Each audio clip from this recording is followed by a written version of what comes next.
Chapter 4. More about MS Word. Magic Carpet. Adding border. Adding bullets and numbers. Spell and grammar check in MS Word. Using MS Word Thesaurus. Do you know that we can format the text by adding bullets and borders, etc.? Yes, I have heard about that too. Rahul, come let's know more about it. Adding border to MS Word. For making a write-up interesting and making it visually appealing, one needs to enhance more features beside formatting. If the document will appear to be visually dull or boring, then no one will be willing to read it. For the same, we can add borders. Border enhances the look of a document. Clearly stated text with main points highlighted keep the readers hooked for a longer period of time. Adding border to a document. To add border to the document or a part of the document, use the following steps. Step 1. Select the part where you want to add the border. Step 2. Click on Format menu and click on Border and Shading. Step 3. The Border and Shading dialog box appears. Step 4. Here, choose an appropriate option under the Setting option. Border Style under the Style list box. Border color under the color list box, border width from the width list box. Step 5. Choose text or paragraph under the Apply to option. Step 6. Click on OK. To apply border around the page, follow the given steps. Step 1. In the Border and Shading dialog box, click on Page Border. Step 2. Choose the style, color, width and setting. Step 3. Click on OK. Applying bullets and numbering. If someone wants to write some points and he/she puts them in a paragraph, the entire significance of the points is lost. All the facts, figures, reasons and information can be organized and presented in a better way by adding bullets and numbers. Bullets and numbers make the information more presentable. Bullet is a small symbol, like a dot or square put in front of each point in the list. Numbering can be either numerical, Roman or alphabetical. To create a bulleted list, follow the given steps. Step 1. Select the text you want to format as a list. Step 2. On the Home tab, click the drop-down arrow next to the bullet command. A menu of bullet styles will appear. Step 3. Move the mouse over the various bullet styles. A live preview of the bullet style will appear in the document. Select the bullet style you want to use. Step 4. The text will be formatted as a bulleted list. Options for working with lists. To remove numbers or bullets from a list, select the list and click the bulleted or numbered list command.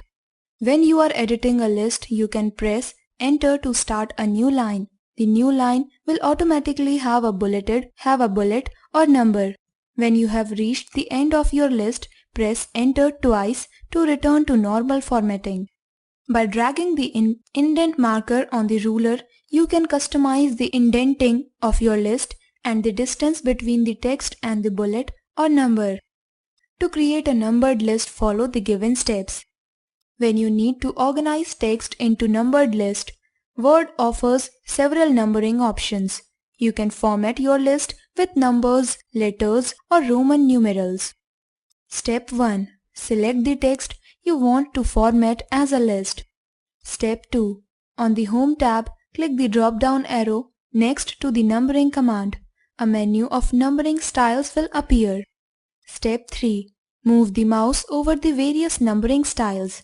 A live preview of the numbering style will appear in the document. Select the numbering style you want to use. Step 4. The text will format as numbered list. To restart a numbered list, follow the given steps. If you want to restart the numbering of a list, Word has a Restart at 1 option. It can be applied to numeric and alphabetical lists. Step 1. Right-click the list item you want to restart the numbering for. Then select Restart at 1 from the menu that appears. Step 2. The list numbering will restart. You can also set a list to continue numbering from the previous list. To do this, right-click and select Continue Numbering. Customizing bullets. Word allows you to format bullets in a variety of ways. You can use symbols and different colors, or even upload a picture as a bullet. To use a symbol as a bullet, follow the given steps. Step 1. Select an existing list you want to format. Step 2.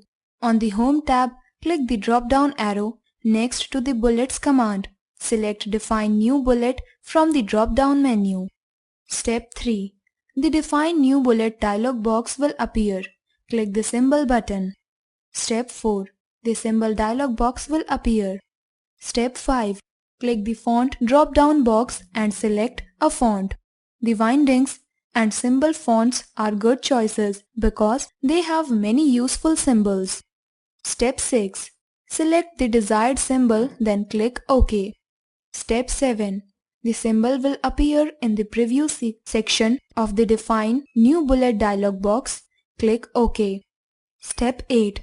The symbol will appear in the list. To change the bullet color, follow the given steps. Step 1. Select an existing list you want to format. Step 2. On the Home tab, click the drop-down arrow next to the Bullets command. Select Define New Bullet from the drop-down menu. Step 3. The Define New Bullet dialog box will appear. Click the Font button. Step 4. The Font dialog box will appear. Click the Font Color drop-down box. A menu of font colors will appear. Step 5. Select the desired color, then click OK. Step 6. The bullet color will appear in the preview section of the Define New Bullet dialog box. Click OK. Step 7. The bullet color will change.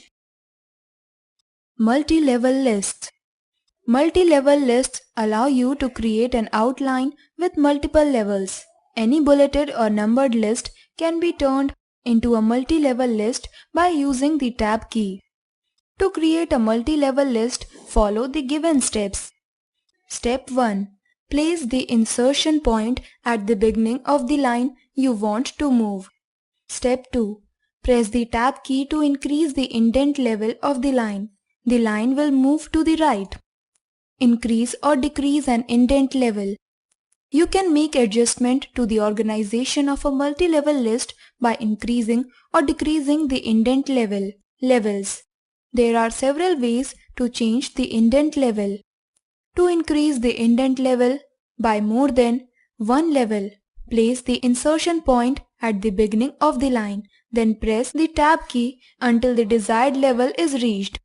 To decrease the indent level, place the insertion point at the beginning of the line, then hold the Shift key and press the Tab key. You can also increase or decrease the levels of text by placing the insertion point anywhere in the line and clicking the Increase Indent or Decrease Indent commands. When formatting a multi-level list, Word will use the default bullet style. To change the style of a multi-level list, select the list, then click the Multi-Level List command on the Home tab. Spell check and grammar check in MS Word. Language forms an integral part of text writing. If we will use wrong spellings, then we might lose the attention of our readers. Moreover, we might also become a laughingstock. So, in order to make writing effective and easier, MS Word has the feature of spell checking and grammar checking. MS Word identifies our mistakes by adding a red wavy line under the incorrect word or words that are not present in its inbuilt dictionary. One can always look for the correct option by a right click and then the correct solution is offered. The grammatical mistakes are marked by green wavy lines. To run a spelling and grammar check, follow the given steps. Step 1.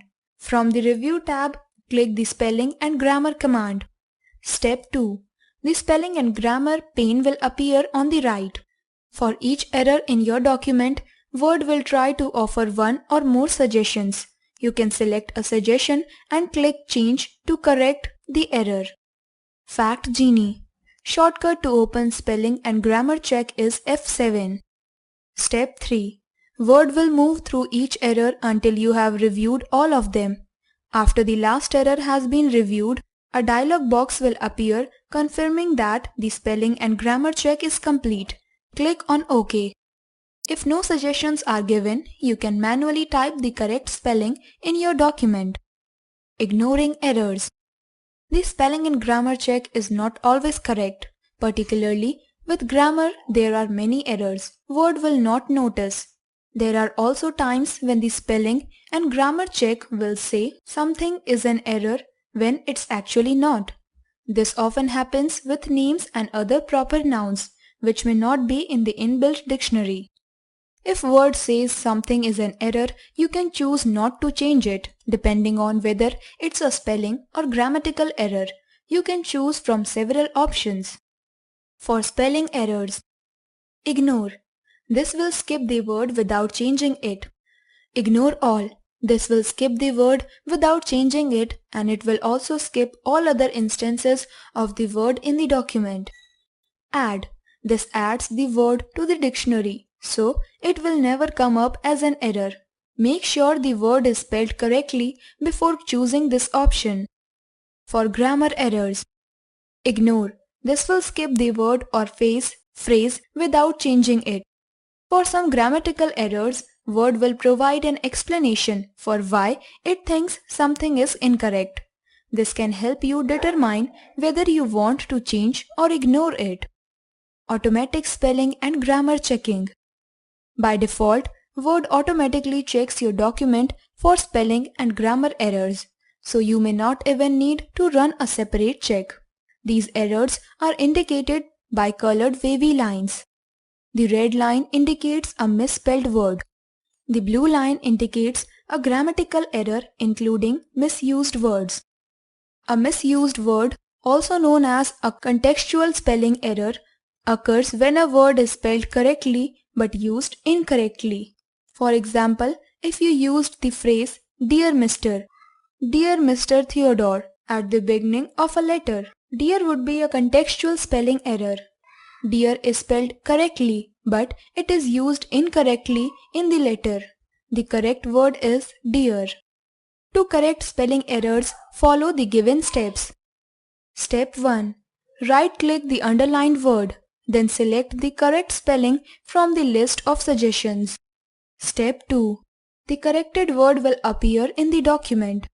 You can also choose to ignore all instances of an underlined word or add it to the dictionary.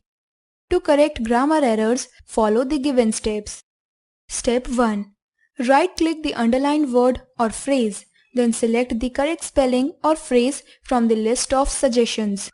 Step 2. The correct phrase will appear in the document. Change the automatic spelling and grammar check settings. Follow the steps given below. Step 1. Click the File tab to access Backstage View, then click Options. Step 2. A dialog box will appear. On the left side of the dialog box, select Proofing. From here, you have several options to choose from. For example, if you don't want Word to mark spelling errors, grammar errors, or frequently confused words automatically, simply unlock the desired option. If you have turned off the automatic spelling and/or grammar checks, you can still go to the Review tab and click the Spelling and Grammar command to run a hide spelling and grammar errors in a document. If you are sharing a document like a resume with someone, you might not want that person to see the red and blue lines. Turning off the automatic spelling and grammar checks only applies in your computer, so the lines may still show up when someone else views your document. Fortunately, Word allows you to hide spelling and grammar errors, so the lines will not show up on any computer. Follow the given steps to do the same. Step 1. Click the File tab to go to Backstage View, then click Options. Step 2. A dialog box will appear. Select Proofing, then check the box next to Hide Spelling Errors in this document only and Hide Grammar Errors in this document only. Then click OK. Step 3. the lines in the document will be hidden. Using thesaurus. The inbuilt dictionary that we have been talking about all this while is called thesaurus, which can be used to look for synonyms or antonyms of words in MS Word. We can easily access the inbuilt dictionary, which in turn helps us to write correct and better. To use thesaurus, one needs to just keep the cursor on the text. Go to the tool menu in the menu bar. Click on thesaurus. This opens the research pane at the side of the MS Word window. Here, you will see a list of words from which you can choose and insert them in the document. Fact Genie. One can rectify mistakes by simply right-clicking on the incorrect word and choosing the correct option from the suggestions given. One can get synonyms for a word by right-clicking on the word and moving the pointer to synonyms, and from here one can choose from the list a suitable synonym for the given word. The Thesaurus research pane can be opened by pressing Shift plus F7. Magic Scroll. One can add border to a text, paragraph, page in MS Word to enhance the looks of the document. One can add numbers or bullets to enlist things in MS Word. MS Word underlines the misspelled words or words which could not be found in thesaurus with a red wavy line. MS Word underlines the grammatically incorrect words with a green wavy line. MS Word has its own inbuilt dictionary called thesaurus, and one can add synonym and antonyms for words using this dictionary. A.